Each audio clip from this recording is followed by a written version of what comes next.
अब सत्संग समझना क्या है भाइयों और बहनों। अब हम पूज्य गुरुदेव भगवान के कुछ सत्संग लेंगे शॉर्ट वीडियो के तहत और निष्कर्ष निकालेंगे हम। निष्कर्ष निकालना है तो सत्संग को समझना है, चिंतन मनन करना, मंथन करना है तो सत्संगों को समझना है। सुन लिए, वाह जी वाह, बहुत अच्छी बात कही गुरु जी ने, कानों को आनंद आया, क्योंकि परमात्मा की वाणी है, आनंद तो आएगा ही आएगा। लेकिन आनंद आनंद से बात नहीं बनेगी जब तक समझेंगे नहीं। अब आपको एक छोटा सा सत्संग सुनाते हैं गुरुदेव भगवान का, और फिर हम विचार करेंगे कि देखो कहां परमात्मा किस प्रकार से हमें समझाना चाहते हैं और किस प्रकार से हमने समझना चाहिए। अब इसमें क्या कह रहे हैं गुरुदेव भगवान, ये सन 1997 का जिक्र कर रहे हैं गुरुदेव भगवान। वही बात कि सन 1997 में मुझे कबीर परमात्मा आकर मिले कुछ समय के लिए, क्योंकि एक ही सत्संग भाई और बहनों कई प्रकार से समझना होता है, कई प्रकार से। तो इस सत्संग में एक नई चीज मिलेगी, हमें नई चीज जानने को मिलेगी और हमारा विश्वास बढ़ेगा कि धरती पर यदि कोई कबीर भगवान है तो केवल सतगुरु रामपाल जी हैं। और ये शुरू से कबीर भगवान है। काल प्रेरणा से सतलोक आश्रम मैनेजमेंट हरियाणा वालों ने भगत समाज की भक्ति और मर्यादाओं को तुड़वाने के लिए जिस प्रकार से गुरु में दोष निकालते हुए, गुरु को मानुष समझते हुए, और एक वो 25 मिनट की वो 3D फिल्म बनाई है कार्टून वाली, जिसमें सन 1997 में ये दिखाया गया कि सतगुरु रामपाल जी एक नहर के वहां बैठे हुए हैं रोड के पास में, रो रहे हैं भगवान को याद करके। अरे भगवान किसको याद करके रोएगा?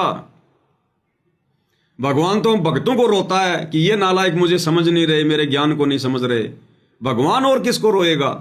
अब मूर्खों को रोता है भगवान तो गुरुदेव भगवान वहां बैठकर रोते हुए दिखाई गए।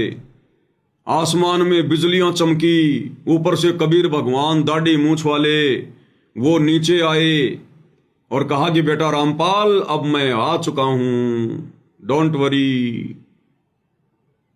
और फिर सतगुरु रामपाल जी को उस दाढ़ी मूंछ वाले कबीर जी ने आशीर्वाद देकर आसमान में उड़ा दिया। और फिर दिखाया गया कि कबीर जी ने, दाढ़ी मूंछ वाले ने संत रामपाल जी का रूप बनाया, और उसके बाद 1997 से संत रामपाल जी के रूप में कबीर जी लीला कर रहे हैं। फिर आता अपने ओरिजिनल रूप में, किस बात का डर था? अगर वही भगवान है तो दाढ़ी मूंछ वाला ही, अरे वो दाढ़ी मूंछ वाला ही रियल भगवान है, कबीर भगवान है, तो क्यों डर गया? किस बात का डर? आता अपने उसी दाढ़ी मूंछ वाले रूप में। चलो भेज दिया सतगुरु रामपाल जी को तुम लोगों के अनुसार, कोई बात नहीं, लेकिन वो भगवान फिर डर क्यों गया? आता दाढ़ी मूंछ वाले रूप में, फिर सीधा सीधा लेके स्कूटर।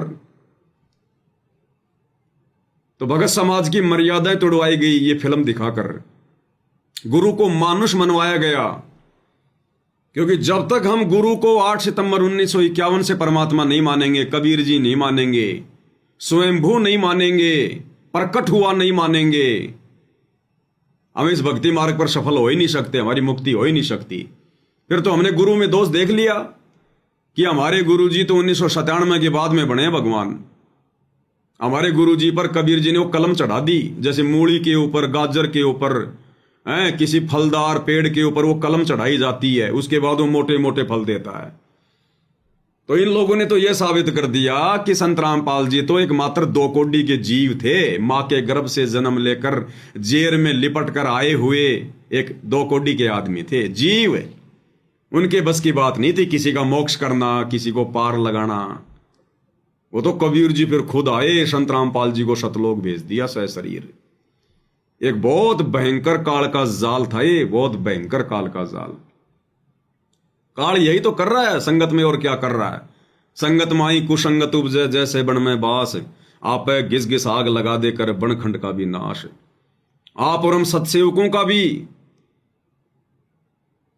ये लोग जो है इस प्रकार की वीडियो बनाकर मनोबल को तोड़ना चाहते थे, और ये हम सत्सेवकों की भी ये परीक्षा थी। परमात्मा देखना चाहते थे जो अभी आधा अधूरा सत्सेवक है, जो कच्चा भगत है, वो इस फिल्म को देखकर अपने मन में यही धारणा बना लेगा कि संत रामपाल जी तो सतलोक चले गए थे 1997 में, और 1997 के बाद में कबीर जी उनके रूप में धरती पर प्रकट हैं। तो हर प्रकार से परीक्षा थी भाई और बहनों। अब गुरुदेव भगवान क्या कह रहे हैं ध्यान से सुनिएगा, और कैसे फिर हमें दृढ़ता मिलेगी, क्योंकि परमात्मा ने जानबूझकर भाई और बहनों कुछ लीक पॉइंट छोड़ दिए, जानबूझकर।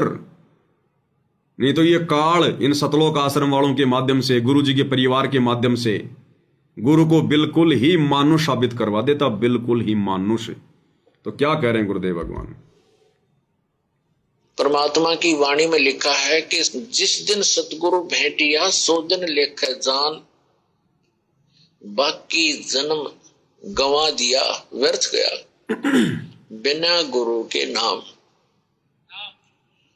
जब तक आपको उपदेश नहीं मिलता मनुष्य शरीरधारी प्राणी को, तब तक आपका जीवन मनुष्य का नहीं है।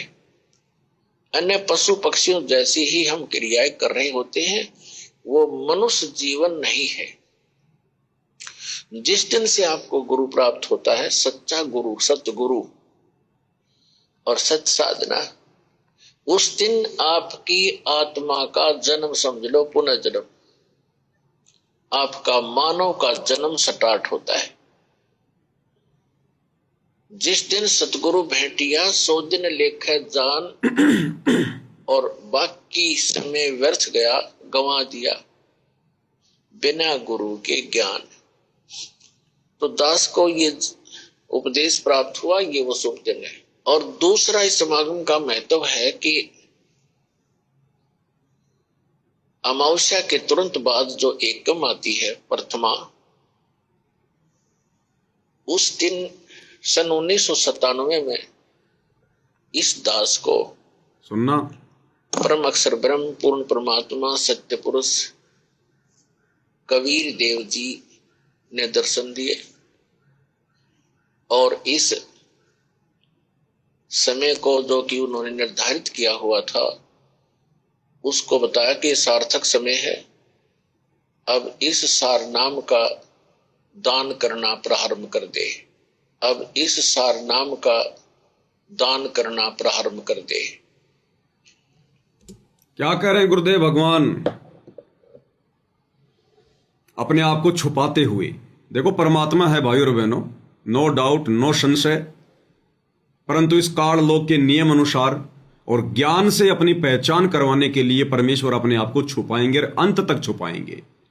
और इस तत्व ज्ञान को आधार बनाकर यह तत्व ज्ञान इसीलिए दिया है कि इस तत्व ज्ञान की रोशनी में परमात्मा चाहने वाली आत्मा, सतलोक के लिए अधिकारी आत्मा, उस तत्व ज्ञान रूपी टॉर्च की रोशनी में अपने गुरु को पहचान लेंगी परमात्मा के रूप में। बाकी सब नहीं पहचान पाएंगे, सबको टॉर्च जलाना नहीं आता, सबको टॉर्च जलाना नहीं आता, तत्व ज्ञान रूपी रोशनी में देखना नहीं आता, ये सबके भाग्य की बात नहीं होती है।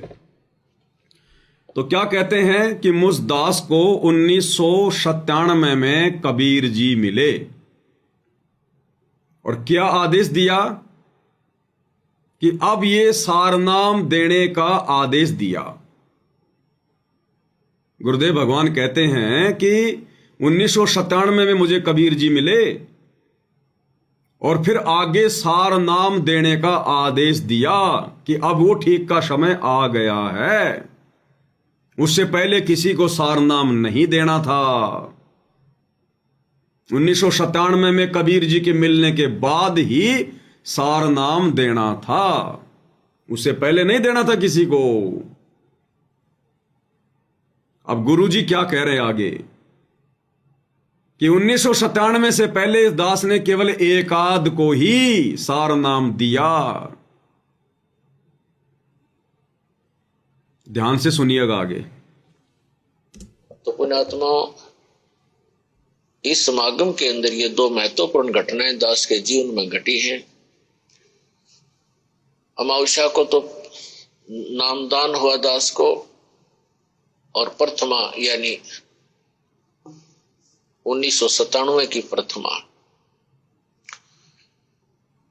को परमात्मा के दर्शन हुए, तथा सतनाम, ये सारनाम देना वैसे बालकों का खेल नहीं। इस सतनाम को और सारनाम को गुप्त रखना था, और इतना इंपॉर्टेंट मंत्र है ये इसको अभी तक डिस्क्लोज नहीं करना था। दास का भी दिल धड़क रहा था कि कहीं मैं गलत समय पर इसको सार्वजनिक ना कर दूं। सन 1994 में दास को नाम दान करने का आदेश मिला था पूज्य गुरुदेव से। तो 1997 तक दास ने एकाध ही को, कुछ एक को ये सार नाम दिया था, नहीं तो नहीं दिया था। अब बताओ, अरे जब सारनाम आगे देना ही 1997 के बाद में था, कबीर परमात्मा के सतगुरु रामपाल जी को मिलने के बाद में देना था। उससे पहले तो ठीक का समय नहीं था, किसी को देना ही नहीं था कि जब आवे 5505 तब ये वचन मेरा होगा साचा।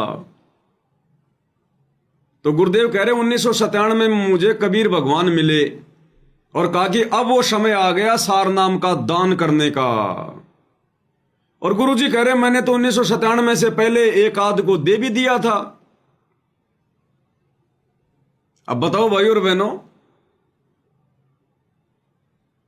दाढ़ी मूछ वाले कबीर जी तो कह रहे हैं कि ये सारनाम अब देना है, अब आ गया वो समय।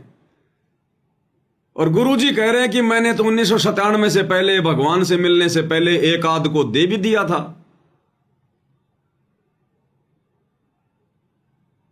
तो आया कुछ समझ में, धरती पर कौन है प्रकट 1997 से पहले ही? ये सतगुरु रामपाल जी परमेश्वर। अरे जिस कबीर भगवान ने तुम लोगों के अनुसार दाढ़ी मूछ वाले ने जब सारनाम आगे देने का समय ही 1997 के बाद का निश्चित कर रखा है, तो फिर 1997 से पहले सारनाम कोई किसी को दे कैसे देगा? कोई कैसे दे देगा किसी को सारनाम? फिर तो सतगुरु रामपाल जी ने कबीर भगवान की आज्ञा तोड़ दी। अगर तुम लोगों के अनुसार, अगर सतगुरु रामपाल जी एक जीव थे, मां के गर्भ से जन्म लेकर आए थे और 1997 में कबीर जी ने उनको सतलोक भेज दिया, मुक्त कर दिया, तो सतगुरु रामपाल जी ने तो कबीर जी की आज्ञा तोड़ दी थी। और जो कबीर भगवान दाढ़ी मूछ वाले की आज्ञा तोड़ दे, उनके आदेश के बिना किसी को सार नाम दे दे, फिर वो कैसे मुक्ति पाएगा भाई? वो कैसे सतलोक जा सकता है? इस हिसाब से तो सतगुरु रामपाल जी की आत्मा फिर ब्रह्मांड में भटक रही है, क्योंकि उन्होंने तो भगवान की आज्ञा तोड़ दी थी। भगवान ने तो कहा कि अब आ गया वो समय, मैं तुझे मिला हूं 1997 में, अब ये सारनाम आगे देना है। और सतगुरु रामपाल जी खुद कह रहे हैं कि उससे पहले दास ने एक आध को दे दिया था। और दूसरी बात, गुरुदेव भगवान अपने आप को छुपाते हुए कहते हैं कि मेरे गुरुदेव ने मुझे सारनाम दिया और सारनाम देकर मुझे पाबंद कर दिया कि सारनाम देने का समय वो कब आएगा। तुझे कबीर भगवान मिलेंगे, खुद तुझे दर्शन देंगे कबीर जी, वो बताएंगे, उसके बाद ही तूने सारनाम देना है, इससे पहले डिस्क्लोज मत करना।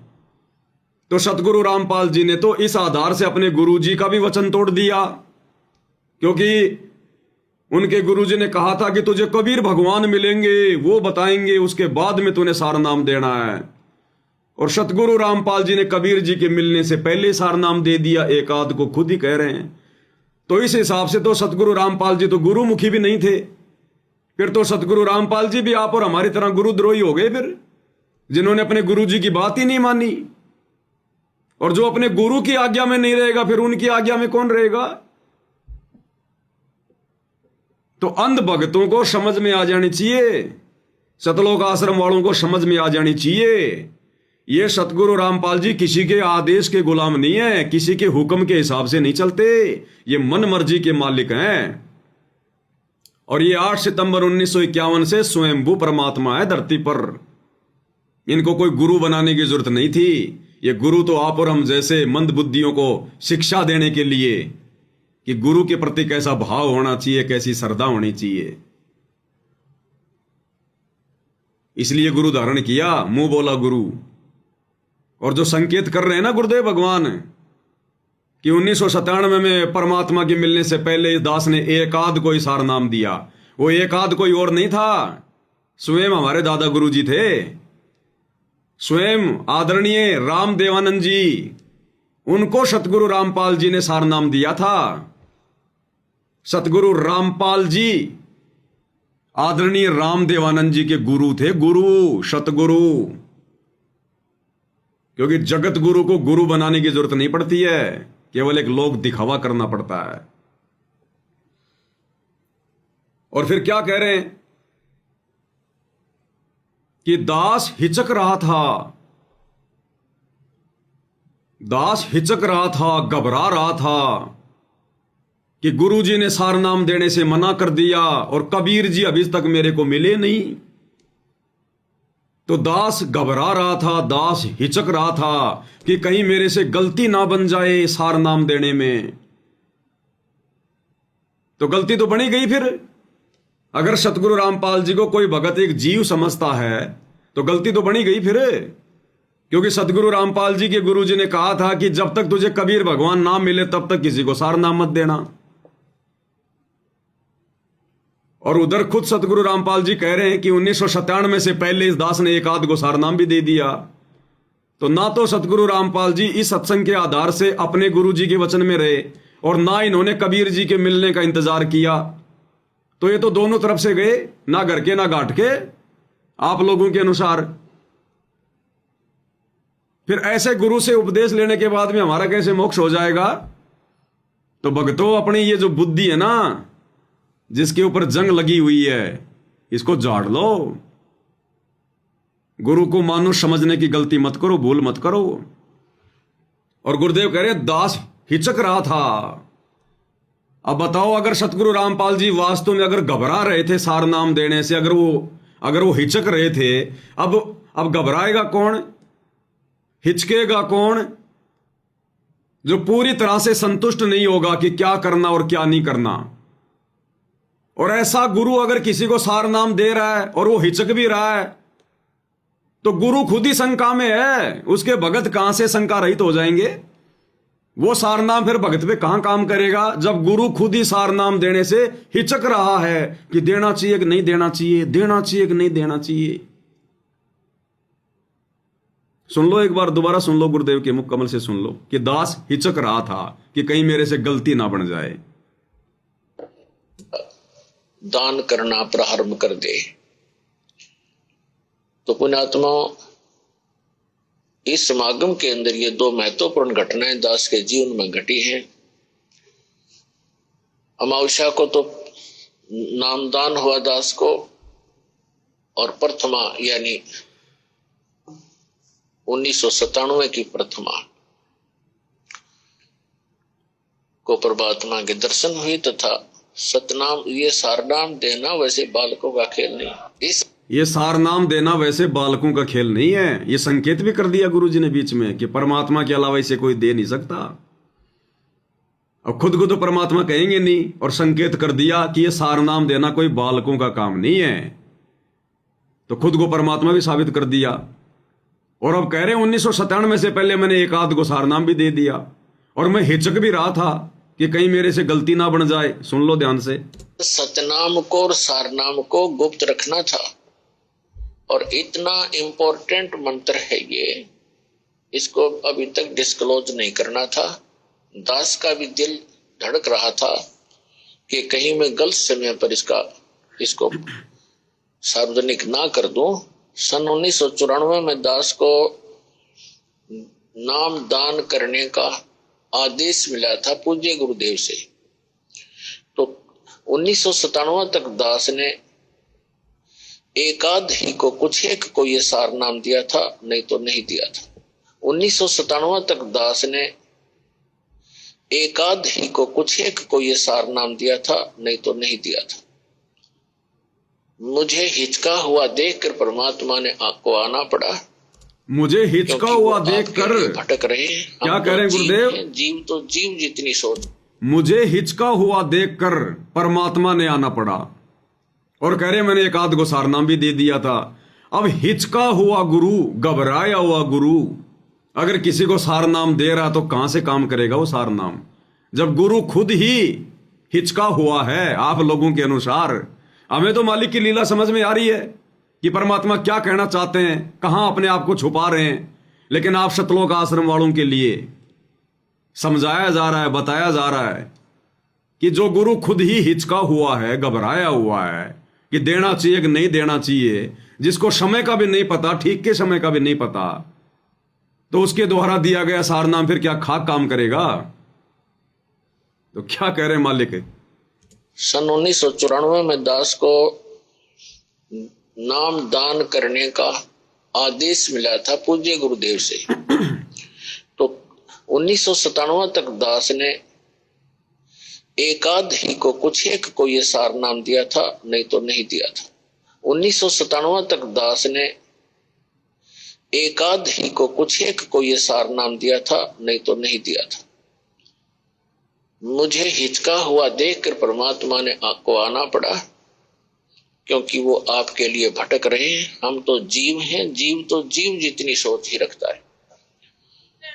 तो पुण्यात्माओं, आज तक परमात्मा ने सतनाम और सारनाम की कितने छींट भी नहीं लगने दी किसी व्यक्ति को, इसकी भाप भी नहीं आने दी किसी तक। आदरणीय नानक साहब जी को सतनाम प्राप्त हुआ था, लेकिन उनको सख्त हिदायत दे दी थी कि अभी डिस्क्लोज मत करना, नहीं तो मेरा सारा मिशन खराब हो जाएगा। परमात्मा कबीर जी ने कहा था। अब भाई और बहनों, ये तत्व ज्ञान है, गुरुदेव भगवान के सत्संग है। ये गीता, वेद, कुरान, पुराण, इनको समझना आसान है। तत्वदर्शी संत के सामान्य भाषा में किए गए सत्संगों को समझना सामान्य बात नहीं है। अब बताओ, इस सत्संग के आधार से अगर हम लोग विचार करें, निर्णय करें, तो बताओ, सतगुरु रामपाल जी ना तो अपने गुरु जी के वचन में रहे, ना उन्होंने कबीर भगवान का इंतजार किया, ना उनकी आज्ञा का पालन किया, उससे पहले ही सारनाम भी दे दिया और घबराते घबराते दिया। अब बताओ फिर कैसे हम इनको पूर्ण गुरु कहेंगे, पूर्ण संत कहेंगे भाई? अब इन सत्संगों को समझना भाई और बहनों टेढ़ी खीर है। इस प्रकार से इन सत्संगों को ना समझ पाने के कारण इन लोगों ने ये फिल्म बना दी 25 मिनट के आश्रम वालों ने, कि भाई संत रामपाल जी ने तो बहुत सारी गलतियां कर रखी हैं, कबीर भगवान के मिलने से पहले उनके आने का इंतजार ही नहीं किया और एक आध को सारनाम भी दे दिया घबराते घबराते। इसलिए फिर कबीर जी ने संत रामपाल जी से नाराज होकर कि तूने मेरी आज्ञा के बिना सारनाम कैसे दे दिया, और संत रामपाल जी को बादलों में उड़ा दिया कि तू जा, अब तेरा काम नहीं है यहां पर, तू तो बहुत गलतियां करता है। इस आधार से इन लोगों ने फिल्म बनाई है, गुरु को मानुष मानकर। अरे जिस कबीर भगवान ने, आप लोगों के अनुसार दाढ़ी मूंछ वाले ने, अगर वो समय निश्चित कर रखा था 1997 का, उससे पहले किसी को सारनाम देना ही नहीं था, तो संत रामपाल जी को क्यों दे दिया फिर सारनाम? फिर तो कबीर भगवान भी गलती पे है। क्या कबीर भगवान को जीव की औकात का नहीं पता? अगर संत रामपाल जी एक जीव थे और असल में वो दाढ़ी मूंछ वाला ही भगवान है, तो उस भगवान ने तो सतलोक में देख रखा पहले, अचिंत को सृष्टि रचना का भार सौंप कर उसने कितनी क्या सफलता प्राप्त की थी। तो वो कबीर भगवान फिर से गलती कर गया। पहले क्यों दे दिया सारनाम? पहले क्यों दिया संत रामपाल जी को सारनाम आदरणीय रामदेवानंद जी के माध्यम से? क्या उस कबीर भगवान को इतना भी नहीं पता था? हमने तो सुना कि कबीर भगवान अंतर्यामी होता है, तो क्या उस कबीर भगवान को दाढ़ी मूंछ वाले को यह भी नहीं पता था कि मेरे 1997 में जाने का इंतजार संत रामपाल जी नहीं कर पाएगा और एक आध को सारनाम भी दे देगा? मेरा तो वचन टूट जाएगा, मेरी तो वाणी टूट जाएगी कि जब आवे 5505 तब ये वचन मेरा होगा साचा। तो तुम्हारा कबीर भगवान दाढ़ी मूंछ वाला तो अंतर्यामी भी नहीं है, उसको तो इतना भी पता नहीं चला कि मेरे जाने से पहले संत रामपाल तो लोगों को सारनाम भी दे देगा, घबराता घबराता, हिचकता हिचकता, और ना अपने गुरु के वचन में रहेगा। फिर क्यों दिया दाढ़ी मूंछ वाले कबीर भगवान ने सारनाम? 1997 में आके दे देता कि ले भाई ये ले सारनाम, और अब इस सारनाम को आगे दान कर, तो सतगुरु रामपाल जी की भी मर्यादा नहीं टूटती, उनको कोई घबराहट भी नहीं होती। तो भाई और बहनों, ये तत्व ज्ञान युक्त सत्संग है, ये जिस भाषा में गुरुजी बोल रहे हैं ना, अगर उसी भाषा में समझोगे तो जिंदगी में समझ में नहीं आएंगे। इसलिए तो गुरुदेव ने कहा ना कि सत्संग सुनने से बात नहीं बनेगी, सत्संग को समझना पड़ेगा। सुन तो सारी दुनिया रही है, सभी सुन रहे हैं, ऐसे सुनने से बात नहीं बनेगी। तो गुरुजी के द्वारा यह कहना कि 1997 में मुझे कबीर जी मिले, दर्शन दिए, ये उनकी लीला है। अपने आप को छुपाते हुए परमात्मा ऐसा कह रहे हैं, अपनी वाणी को सत्य साबित करने के लिए, जो 650 साल पहले बोली थी कि जब आवे 5505 तब ये वचन मेरा होगा साचा। खाली उस वाणी को सत्य साबित करने के लिए। अन्यथा बता दो किसके सामने दर्शन दिए कबीर जी ने? अरे कोई प्रमाण तो देता, एक आधा कोई प्रमाण तो छोड़ते भगवान, ताकि हम भक्तों को दृढ़ विश्वास हो जाता। जैसे गरीबदास जी को परमात्मा ने गवाह बनाया, धर्मदास जी को बनाया, ऐसे अपने किसी भगत को गवाह बना देते। अरे चलो और तो छोड़ो, उस नहर पर बैठने से पहले जिस चाय की दुकान पर सतगुरु रामपाल जी ने समोसे खाए थे, उस चाय वाले को बोल देते, भाई चाय वाले तू आजा मेरे साथ में, तेरे को एक खेल दिखाऊंगा, भगवान आने वाले, भगवान मिलने वाले हैं और तू मेरा गवाह बन जाना। अरे कोई तो कोई सबूत होता, कोई प्रमाण होता। कल को अगर लोग इसका प्रमाण मांग लेंगे जगत वाले, तुम क्या प्रमाण दोगे रे? अरे भक्तों, है तुम्हारे पास में कोई प्रमाण है? और जगत वाले कहेंगे भाई तुम्हारे गुरुजी तो सत्संग में कहते हैं कि बिना प्रमाणों के मैं कोई बात ही नहीं करता। अब बताओ तुम क्या प्रमाण दोगे इस बात का? तो जगत वालों की बुद्धि परमात्मा वहां तक नहीं जाने देगा, लेकिन कम से कम भगत तो समझे इस बात को, ये खेल क्या, परमात्मा की लीला क्या है। अपने आप को छुपाते हुए परमेश्वर इस प्रकार की घटनाओं को जन्म देते हैं। तो समझ में आ जाना चाहिए, धरती पर स्वयं समर्थ है। दादा गुरुजी ने संत रामपाल जी को ना तो नामदान देने का आदेश दिया और ना उनकी हैसियत थी। वो तो आप और हमारी तरह दो कोडी के जीव थे। वो तो खुद इंतजार कर रहे थे कि कब वो परमात्मा आवे, कब वो भगवान आवे और मेरा आत्म कल्याण हो। और जब जब भूल पड़े पुस्तक नहीं पढ़ी क्या? अरे तुम आश्रम वालों को तो स्पेशल आदेश दिया गया कि महीने में एक बार जरूर पढ़ो इसको, मासिक पाठ करो। और उसमें क्या लिखा हुआ है? तुम कहते हो ना हमारे गुरुजी ने हिसार जेल से लिख के भेजी है, तो ढंग से उसको पढ़ा के तुमने? उसमें क्या लिखा है सतगुरु रामपाल जी ने कि जब ये दास कहीं सत्संग करने गया हुआ था, उसी समय मेरे गुरुजी भी आ गए जिंद में, कुटिया में, और मैं थोड़ा लेट हो गया, आ नहीं पाया। और सेवकों को कहकर चला गया था कि दादा गुरुजी की, यानी गुरुजी की अच्छे से देखभाल करना, सेवा में कोई कमी नहीं आने देना। और गुरुजी हो गए लेट, निश्चित समय पे नहीं आ पाए। पीछे से दादा गुरुजी ने कहा कि भाई रामपाल क्यों नहीं आया, रामपाल क्यों नहीं आया? क्योंकि भूमिका तो वही करनी पड़ेगी ना फिर। तो उस समय कोई मोबाइल भी नहीं थे कि भाई जो है गुरुजी को सूचित किया जा सके कि भाई आपको दादा गुरुजी याद कर रहे हैं। एक भगत ने मोटरसाइकिल उठाई और गुरुजी के पास गया, बोला दादा गुरुजी याद कर रहे हैं, सुबह से कोई 10 बार पूछ लिया रामपाल कहां गया, रामपाल कहां गया। उसी समय गुरुजी सारे काम छोड़कर, सब कुछ छोड़ छाड़ कर भगत के साथ मोटरसाइकिल पर आ गए। और आते ही एक नेक भगत की, एक नेक शिष्य की भूमिका निभाते हुए आप और हमारे जैसे उस सामान्य जीव के, अपने मुंह बोले गुरु के, उनके चरणों में बैठ गए और उनके चरण दबाने लगे, चरण चंपी करने लगे। अब दादा गुरुजी को तो पता था इस बात का, ये तो भगवान है, परमात्मा है, और ये तो लीला कर रहे हैं। उनका भी अंदर से वो कलेजा धक धक होता था कि भगवान और मेरे चरणों के हाथ लगा रहा है। जैसे 650 साल पहले जब पंडित रामानंद जी को इस बात का जब वो हुआ कि ये तो स्वयं परमात्मा है, और फिर कबीर परमेश्वर ने कहा कि आपने एक लीला करनी पड़ेगी, ये खेल खेलना पड़ेगा, आपने दुनिया की नजरों में मेरा गुरु बनना पड़ेगा और मैं आपका चेला बन के रहूंगा। असल में तो मैं आपका गुरु हूं, आप मेरे चेले हो, लेकिन लोक दिखावे में मैं आपका चेला, आप मेरे गुरु।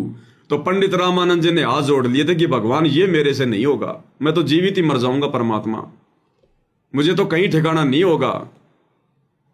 लेकिन परमात्मा ने कहा कि ये लीला हमने करनी पड़ेगी आगे आने वाली उस कलयुग की पिछली पीढ़ी वाले जीवों को पार करने के लिए।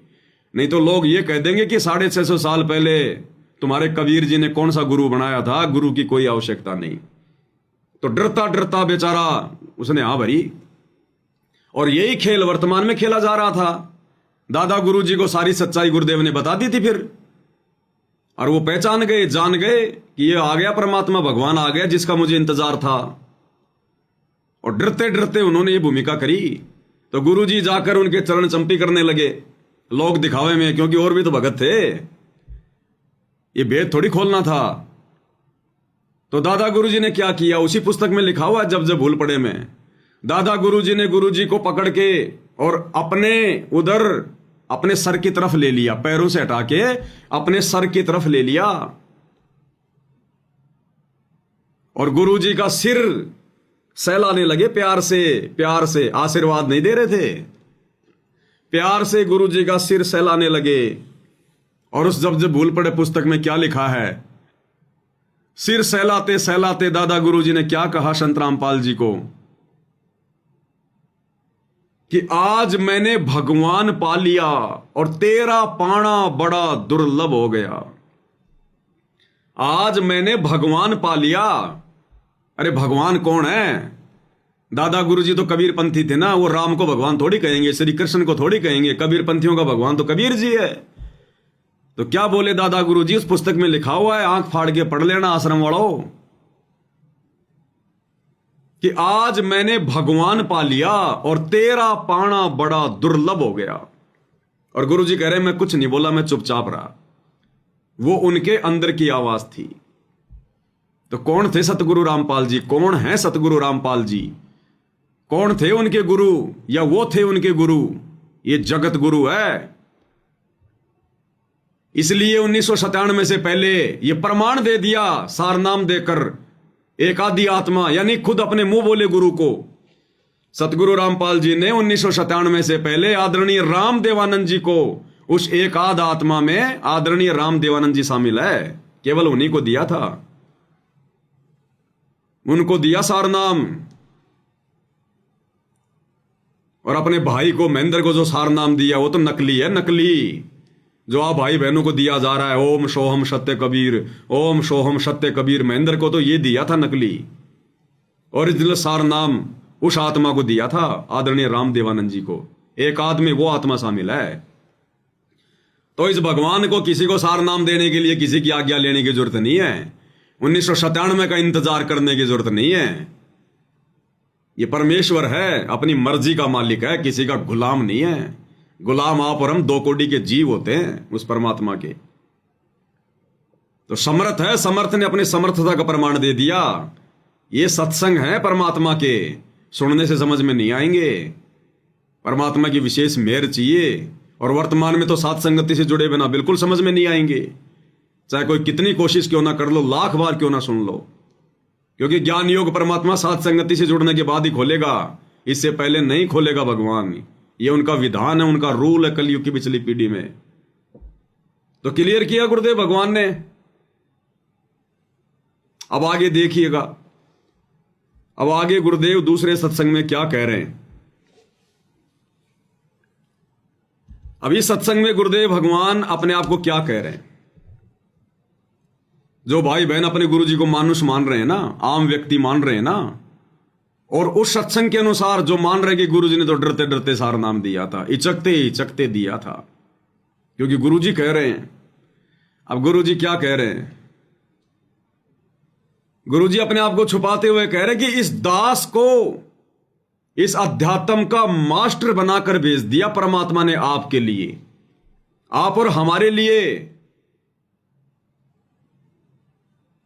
इस दास को परमात्मा ने अध्यात्म का मास्टर बनाकर भेज दिया, मास्टर बनाकर। एक बार गुरुदेव के मुख कमल से सुनिएगा। जैसे परमात्मा स्वयं आए यहाँ पर, प्रत्येक युग में आते हैं, वेद गवाही देते हैं। कबीर साहब कहते हैं वेद मेरा भेद है। मैं क्या कह रहे हैं गुरुदेव? परमात्मा प्रत्येक युग में आते हैं, स्वयं आते हैं और वेद गवाही दे रहे हैं। तो वर्तमान में ये कोई युग नहीं है क्या? अरे कलयुग कोई युग नहीं है क्या कि प्रत्येक युग में परमात्मा आते, स्वयं आते हैं, वेद गवाही दे रहे हैं? तो वर्तमान ये कलयुग कोई युग नहीं है क्या? ये भी तो युग है ना, तो इस समय भी तो परमात्मा स्वयं ही आएंगे ना, किसी और को थोड़ी भेजेंगे। फिर जब वेद गवाही दे रहे हैं तो फिर वेद झूठे हो जाएंगे।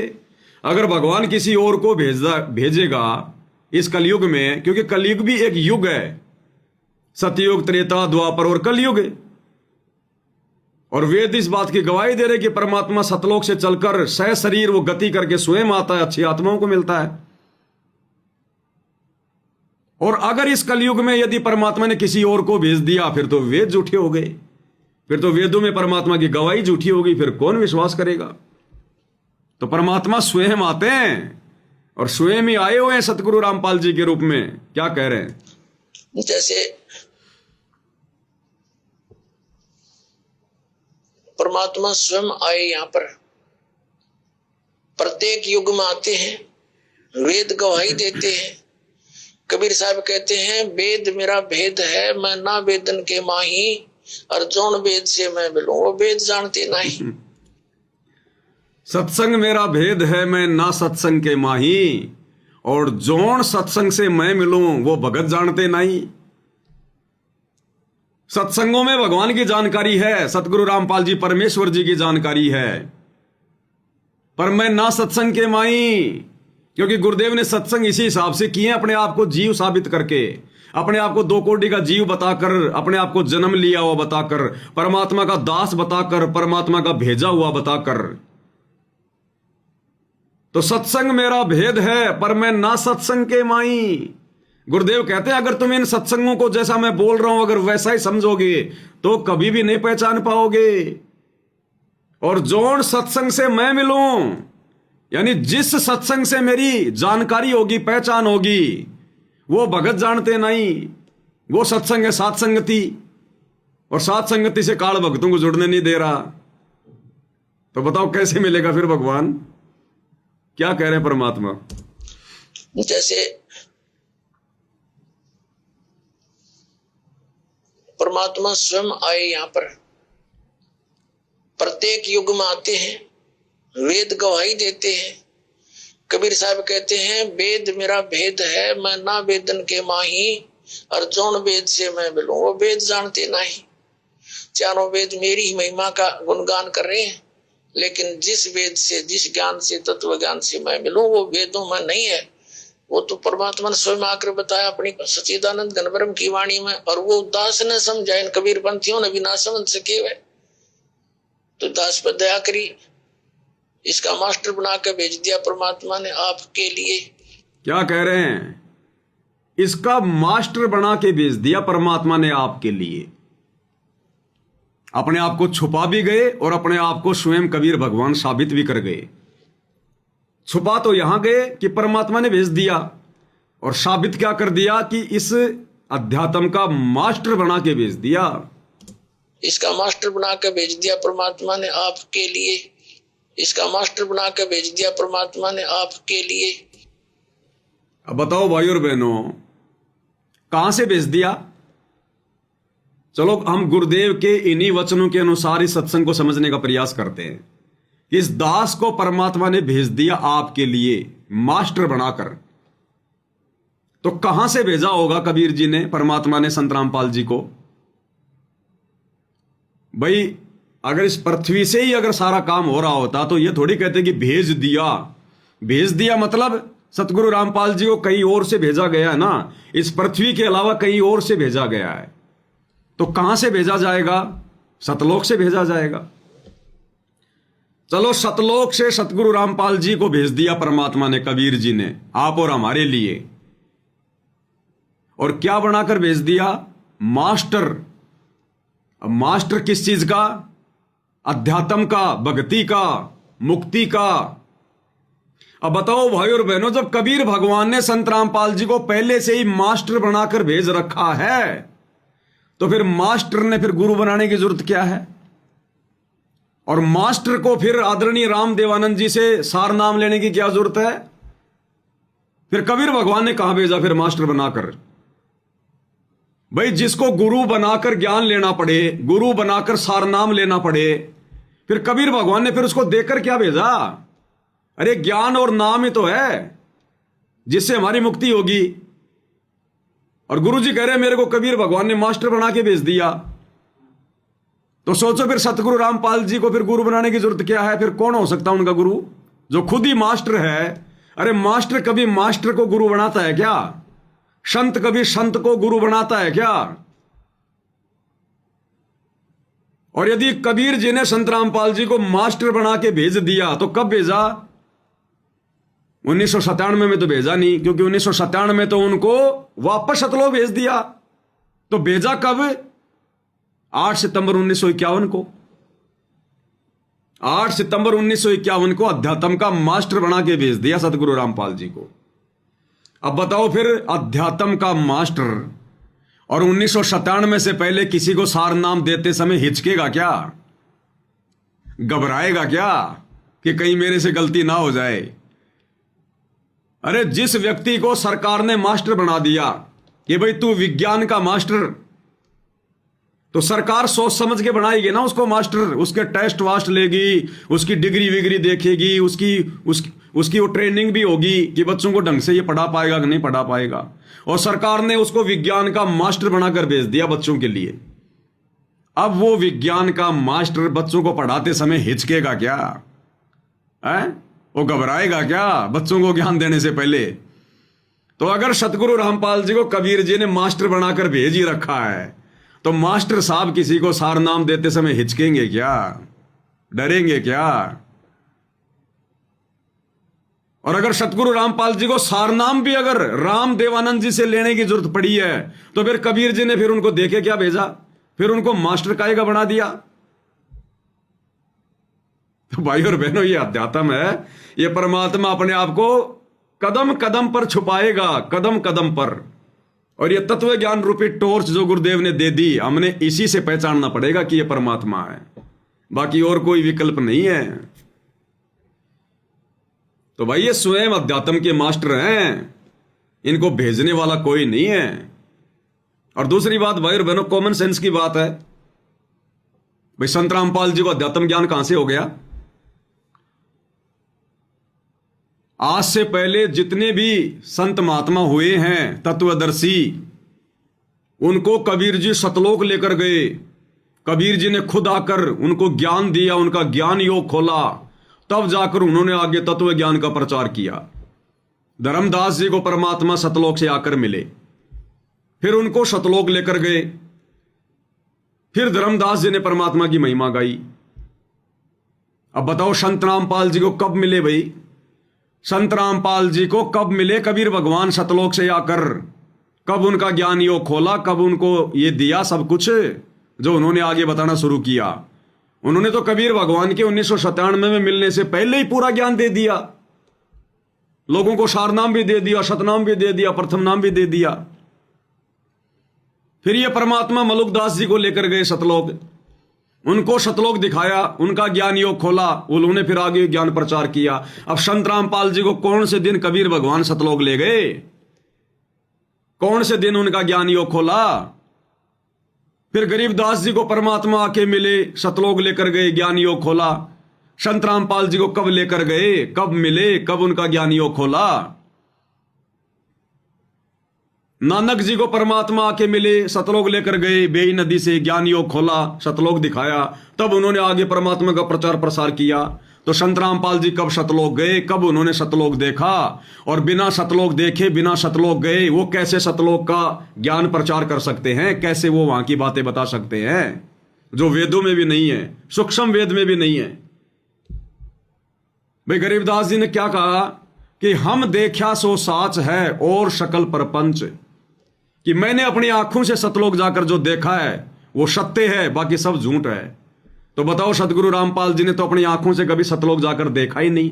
अगर आप लोग उनको 2 कोटि का जीव मानते हो, मां के गर्भ से जन्म लिया हो मानते हो, तो कौन से दिन कबीर जी आकर मिले संत रामपाल जी को, फिर उनको सतलोक दिखाया? अरे इनको तो 1997 में मिले, आप लोगों के अनुसार, फिर भी सतलोक नहीं दिखाया। तो बताओ, बिना सतलोक देखे, बिना ज्ञान योग खोले, क्योंकि ना तो गुरु जी ने यह जिक्र किया कि 1997 में भगवान ने मेरा ज्ञान योग खोल दिया या मेरे को सतलोक दिखाया। बताओ फिर वो कैसे पूर्ण गुरु हो सकता भाई? कैसे हम उसको तत्वदर्शी संत कहेंगे भाई? तो निष्कर्ष ये निकलता है कि जो परमात्मा दुनिया को सतलोक दिखाता है उसको सतलोक दिखाने की औकात सृष्टि में किसी की नहीं है, और जो सतलोक का राजा है उसे सतलोक देखने की जरूरत नहीं है। तो सतगुरु रामपाल जी स्वयं सतलोक के राजा हैं, शहंशाह हैं। ये तो आप और हम आत्माओं को दिखाते हैं सतलोक है। तो परमेश्वर पूरी दुनिया में डंका पीट रहे हैं, साहिब ने भेद दिया सब खोला अपनी सतलोक रजधानी का। आज से पहले खोला किसी ने ये भेद पूरा? अरे लोगों ने सतलोक भी देख लिया, कबीर भगवान से भी मिल लिए, ज्ञान योग भी खुलवा लिया, फिर भी डंका पीटा क्या? सतलोक राजधानी का पूरा भेद बताया क्या? और सतगुरु रामपाल जी ने ना सतलोक देखा, ना किसी ने ज्ञान योग खोला, ना उनको कबीर भगवान मिले। और उससे पहले ही सतगुरु रामपाल जी ने 1994 से पूरे अध्यात्म का डंका पीट रखा है। सत्संग कर करके छोड़ दिए, जिंद के, करोथा के, काठमंडी के, नांगलोई के, रोहतक के लोगों को सारनाम भी दे दिया। तो कौन है ये परमात्मा? तो अपने आप को छुपाएगा ये भगवान। ये छुपा रुस्तुम है, छुपा रुस्तुम। नानक जी ने परमात्मा को ठग का ठग, ए ठगवाड़ा ठगी देश खणा सियारा बोता वार ये दानक रूप रा करतार। कि ये ऐसे ठगता है, ये काल को भी ठग रहा है। इसको पहचानना है तो इसके ज्ञान को आधार बनाना पड़ेगा, इसको प्रसन्न करना पड़ेगा, इसको राजी करना पड़ेगा, तब ये अपनी पहचान करवाएगा। और वेदों में परमात्मा को तस्करा कहा गया है। तस्करा यानी जो आंखों में धूल झोंक के अपना काम करता है। काल की आंखों में धूल झोंक के परमात्मा अपना ज्ञान प्रचार कर रहा है। तो ये क्लियर हो गया भाई और बहनों। गुरुदेव भगवान कह रहे मुझे परमात्मा ने अध्यात्म का मास्टर बना के भेज दिया। एक बार फिर से सुन लो। जैसे परमात्मा स्वयं आए यहाँ पर, प्रत्येक युग में आते हैं, वेद गवाही देते हैं। कबीर साहब कहते हैं वेद मेरा भेद है, मैं ना वेदन के माही, और जौन वेद से मैं मिलूं वो वेद जानते नहीं। चारों वेद मेरी ही महिमा का गुणगान कर रहे हैं, लेकिन जिस वेद से, जिस ज्ञान से, तत्व ज्ञान से मैं मिलूं वो वेदों में नहीं है। वो तो परमात्मा ने स्वयं आकर बताया अपनी सच्चिदानंद घनब्रह्म की वाणी में, और वो दास ने समझा, इन कबीर पंथियों ने भी ना समझ सके वे। तो दास पर दया करी, इसका मास्टर बना के भेज दिया परमात्मा ने आपके लिए। इसका मास्टर बना के भेज दिया परमात्मा ने आपके लिए। इसका मास्टर बना के भेज दिया परमात्मा ने आपके लिए। अब इसको समझो, तो दास बताना चाह रहा है आपको। अब बताओ, सतगुरु रामपाल जी का गुरु अनपढ़, पढ़ना लिखना नहीं आता। सतगुरु रामपाल जी के गुरु ने कभी वेद नहीं पढ़े, कभी गीता नहीं पढ़ी, कोई धर्मशास्त्र नहीं पढ़ा। तो ऐसे अनपढ़ गुरु का शिष्य आज कैसे पूरी दुनिया को वेद शास्त्र पढ़ा रहा है भाई? तो क्या उस गुरु ने ज्ञान दिया? आदरणीय रामदेवानंद जी ने ज्ञान दिया क्या? उन्होंने तो कभी खुद ही वेद नहीं पढ़े। और परमात्मा की वाणी है, गुरु बिन वेद पढ़े जो प्राणी, और समझे ना सार रहे अज्ञानी। कि जो व्यक्ति गुरु बनाकर वेद कुरान पुराण नहीं पढ़ता है, उसका गुरु उसको नहीं पढ़ाता है, वो व्यक्ति कभी भी शास्त्रों के सार को नहीं समझ सकता।